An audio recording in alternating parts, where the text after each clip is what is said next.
Social night porn masturbation orgasming. This is a misinformation that seems to make sense, but then it does not. In order to have control of eating, will you eat at home before leaving to go to a restaurant or a party? This is what you are doing when you porn masturbate orgasm before your social night. You will look tired and will not be up to your best. If you have dating jitters, then work on it beforehand, and then go with the flow, even with some butterflies in your stomach. I like a bit of the anxiety in me to keep me going. Tiring yourself mentally and physically with an orgasm is not going to help you, unless, of course, you are going to see a prostitute. The goal is entirely different in that angle. The widespread adoption of pickup techniques has put pressure on guys to perform, to attract and to score. You can get knowledge, but you should know how to use it. I can guarantee that 100% of the other guys hanging at the bar know exactly what you know. It comes down to the how and how you use it when you get the chance. Even before that, there is one very critical thing about any knowledge pertaining to human interactions.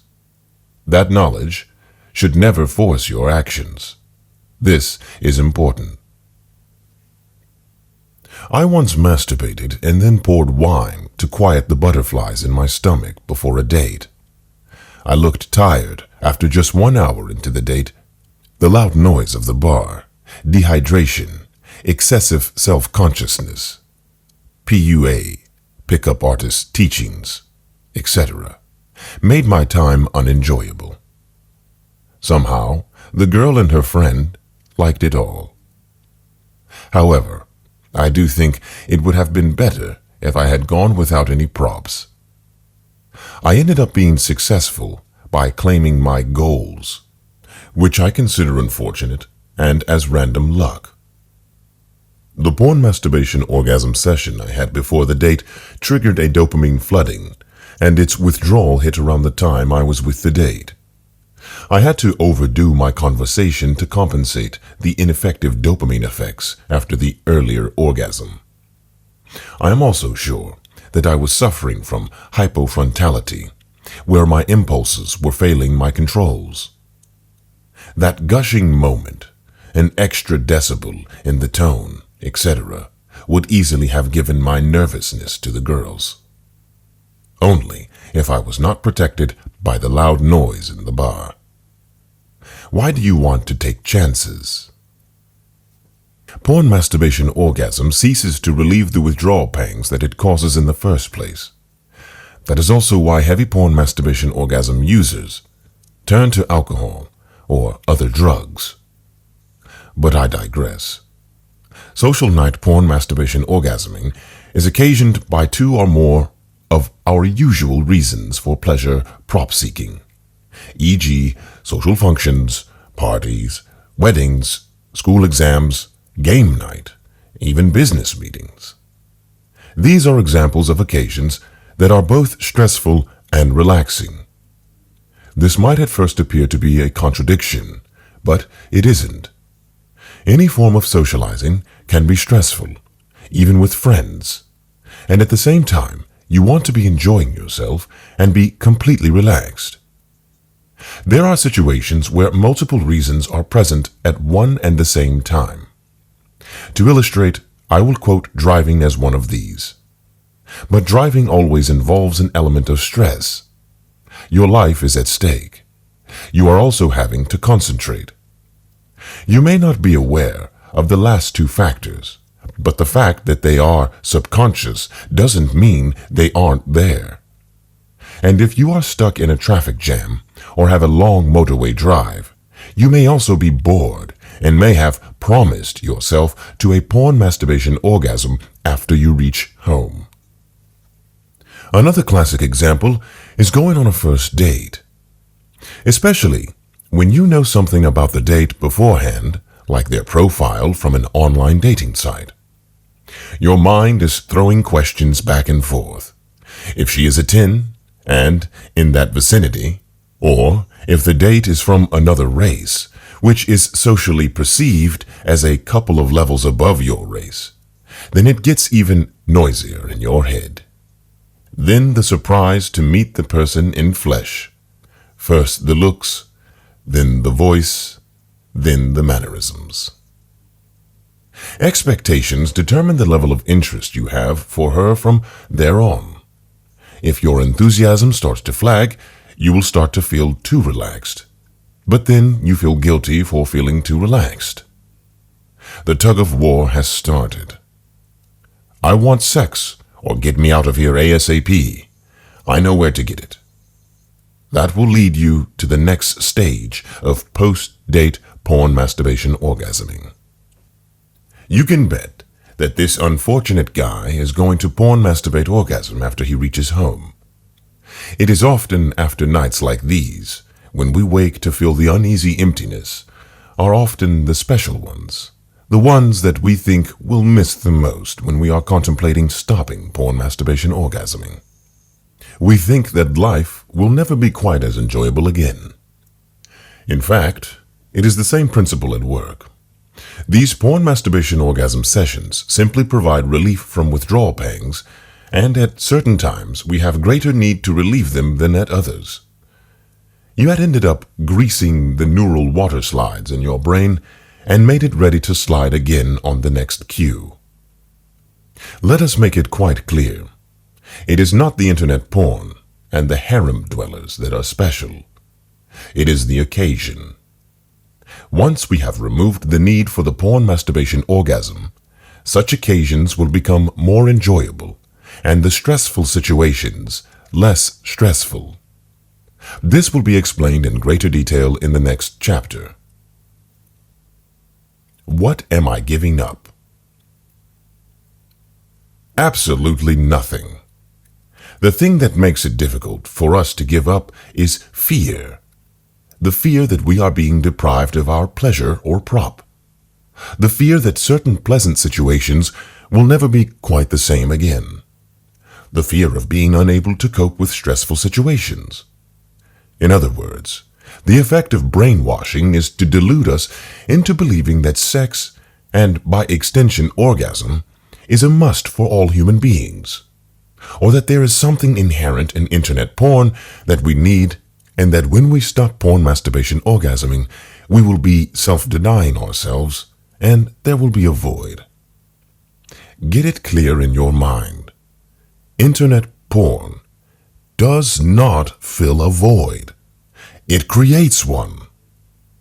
These bodies of ours are the most sophisticated objects on this planet. Whether you believe in a creator, a process of natural selection, or a combination of both.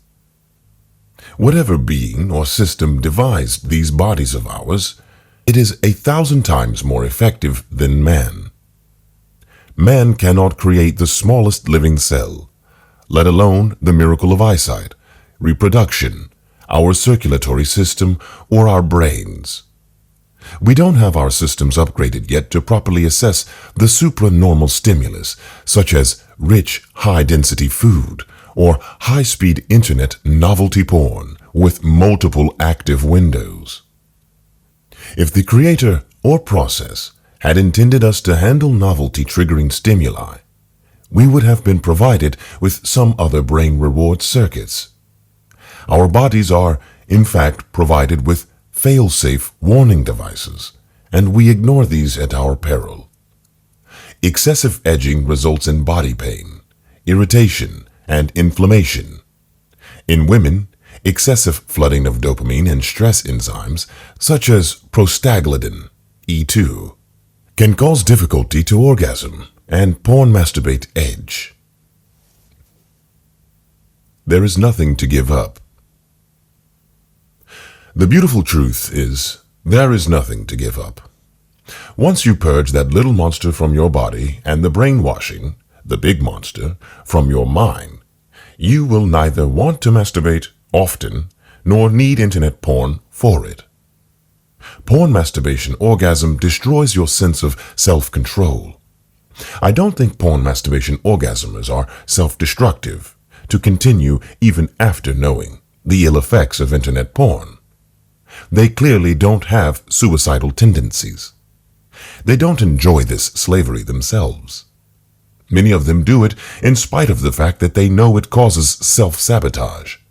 You see, there must be many unknowns, and the medical community has no idea of even questioning and determining someone as an internet porn addict yet.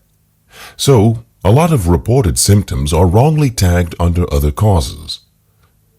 It is not that porn masturbation orgasmers are generally stupid people. It is just that they are miserable without porn masturbation orgasm.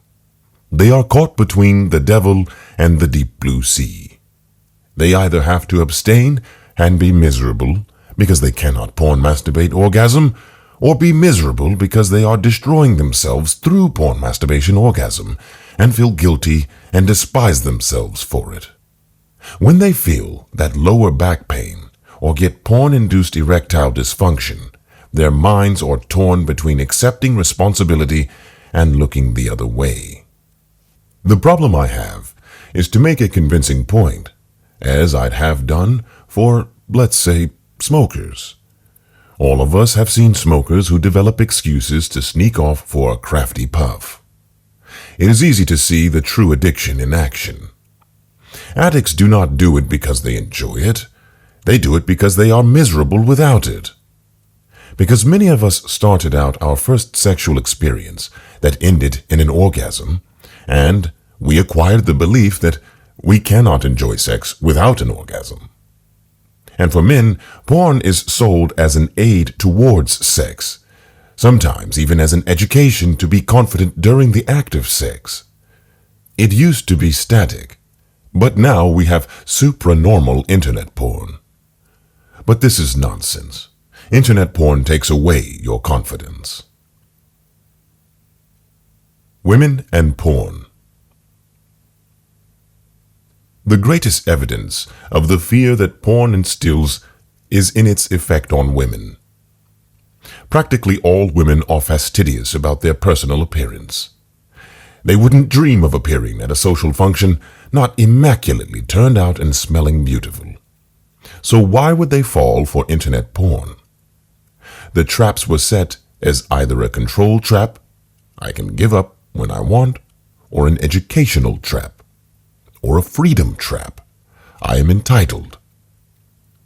Feminism has freed women from all the bad patriarchal rules of the past, but they still need to be aware of supranormal stimulus, such as internet porn. Porn and internet porn does not help your sex life. It destroys it totally. Having to hide your internet footprints, trying to delete your history, fearing accidental exposure to your boyfriend or kids, body pains, doubtful symptoms, fighting self-doubts, arguing with yourself about your responsibilities and the ill effects of your addiction. Well, why do you want to put yourself in such a bad situation? Not only is there nothing to give up, but there are marvelous positive gains to be had. When porn masturbation orgasmers contemplate quitting, they tend to concentrate on health and virility. These are obviously valid and important issues, but I personally believe the greatest gains from stopping are psychological. 1. The return of your confidence and courage. 2. Freedom from the slavery. 3. Not to have to go through life suffering the awful black shadows at the back of your mind, knowing you are being despised by half of the population, and worst of all, despising yourself. Not only is life better as a non-porn masturbation orgasmer, but it is infinitely more enjoyable. I do not only mean you will be healthier, I mean you will be happier and enjoy life far more. The marvelous gains from being a non-porn masturbation orgasmer are discussed in the next few chapters. Some porn masturbation orgasmers find it difficult to appreciate the concept of the void, and the following analogy may assist you. Void, the beautiful void. Imagine having a cold sore on your face. I've got this marvelous ointment. I say to you, try this stuff. You rub the ointment on, and the sore disappears immediately. A week later it reappears. You ask, "Do you have any more of that ointment?" I say, "Sure, keep the tube. You might need it again." You apply the ointment once again. Hey, presto, the sore disappears again. But every time the sore returns, it gets larger and more painful, and the interval gets shorter and shorter.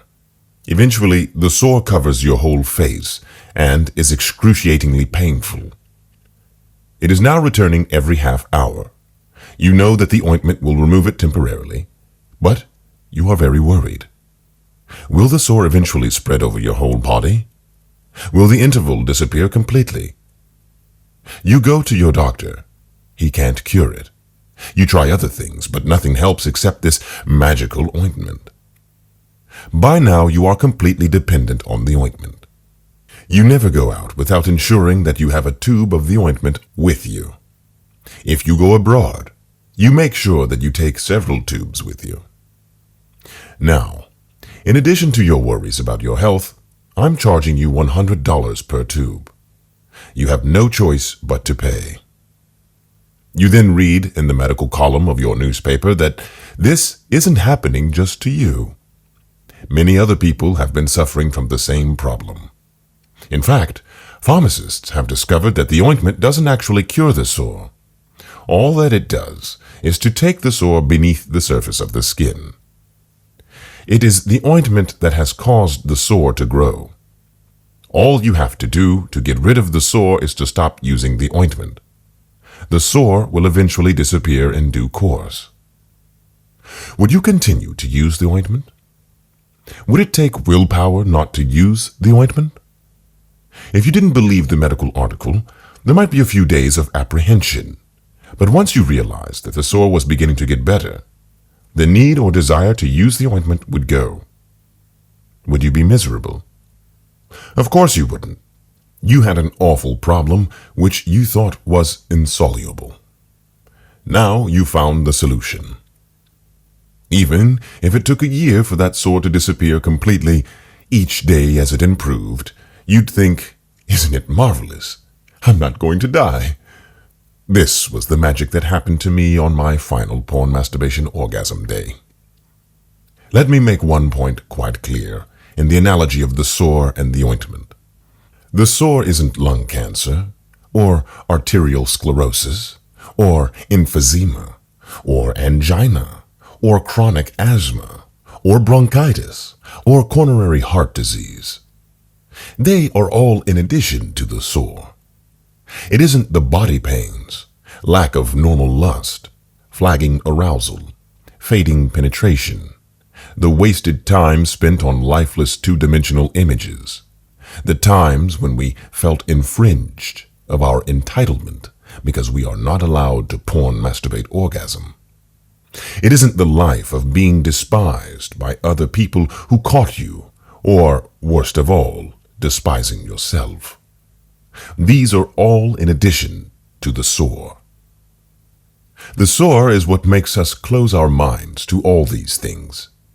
It's that panic feeling of, "I want to fix." Non-porn masturbation orgasmers don't suffer from that feeling. The worst thing we ever suffer from is fear, and the greatest gain you will receive is to be rid of that fear. It was as if a great mist had suddenly lifted from my mind. I could see so clearly that that panic feeling of wanting a porn fix wasn't some sort of weakness in me or some magic quality of internet porn. It was caused by the first porn masturbation orgasm session, and each subsequent one. Far from relieving the feeling, it was actually causing it. At the same time, I could see all these other happy porn masturbation orgasmers, the ones who are blinded by their cunning little porn monsters, were going through the same nightmare that I was. Not as bad as mine, yet all putting up phony arguments to try to justify their stupidity. It's so nice to be free. Self-imposed slavery. Usually, when porn masturbation orgasmers try to stop, the main reasons given are health, religion, and partner stigma. Part of the brainwashing of this awful drug is the sheer slavery.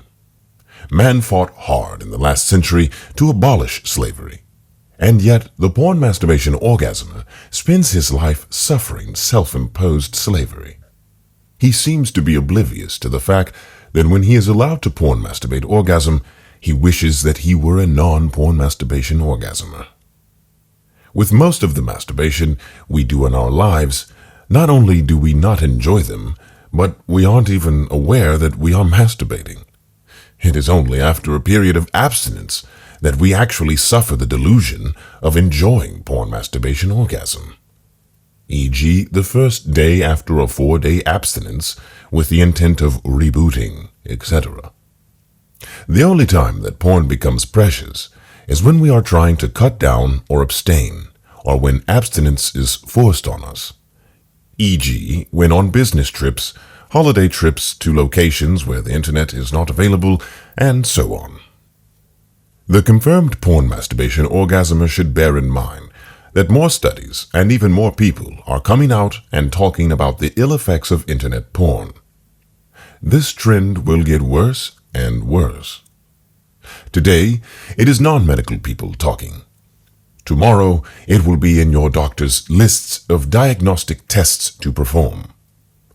Gone are the days when the porn masturbation orgasmer can hide behind just a bit of downtime due to work stress in his or her sex life.